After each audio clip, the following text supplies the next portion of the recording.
This is gay men's health in the hands of the government right now. Not covering PrEP would be equivalent to saying we want the AIDS epidemic to continue. There's finally a pill to prevent HIV. You'd think people were lining up for it, but it's not so easy to get.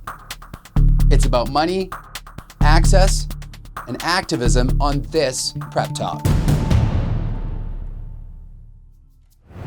PrEP, or pre-exposure prophylaxis, is now approved in Canada. Before, you had to take one of these or put on one of these if you wanted to stop HIV and have sex. Now, you have one of these, and you can take it every day, and it's very effective. But is it as simple as just going to get a prescription? Well, I'm gonna head into the Maple Leaf Clinic behind me, and we're gonna find out. Dr. Knox. Rob. How are you? Good, nice to see you. Thank you, yes. I'm here to ask you about PrEP.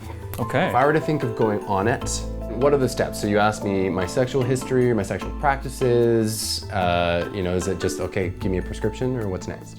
So different providers will prescribe PrEP in different ways. Generally, what we do is we check your baseline HIV status. So we make sure that you're not acutely infected with HIV or that you don't already have HIV. We check your kidney function, we check your liver enzymes.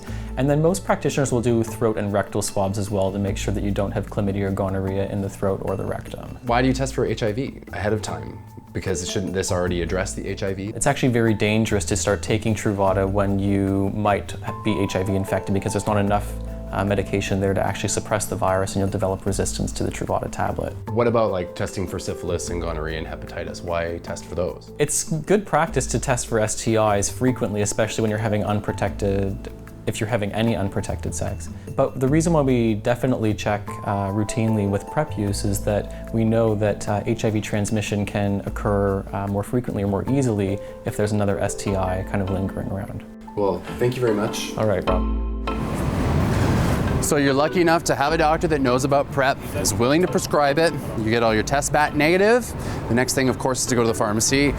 The first thing you're gonna talk to them about is money. Hey Rob, Michael. How are you? Good, how are you? Good, thanks. Now, do you have an insurance plan that will pay for this medication? I don't. I'm a freelancer, so how does that work?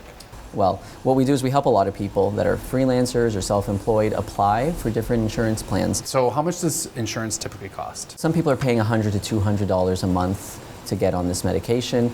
A lot of people that access this medication have the benefits through their employer. And so the premiums could be anywhere from $20 to $80 a month off of their paychecks. So as a freelancer, that seems like a lot of money. What other options are there? Trillium charges 4% of your annual income as a deductible. The Trillium Drug Plan is an Ontario government program that helps people pay for prescription drugs they can't afford.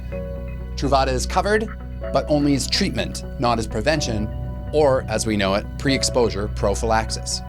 I've called the Ministry of Health. I've talked to a couple of different people. They say Truvada is not covered as PrEP. Truvada is not yet covered as PrEP. However, we're able to bill the government for Truvada, and that's how a lot of guys are accessing it. The key is they don't ask you your HIV status, which means they don't know whether you're taking the drug as treatment or prevention. Okay. So we can apply to Trillium together. I'll help you fill out the application form. Then you just sign here and here, date it, and I'll send the application in for you. How long does it take? 4 to 6 weeks. So in that, it's really that simple, hey? It really is.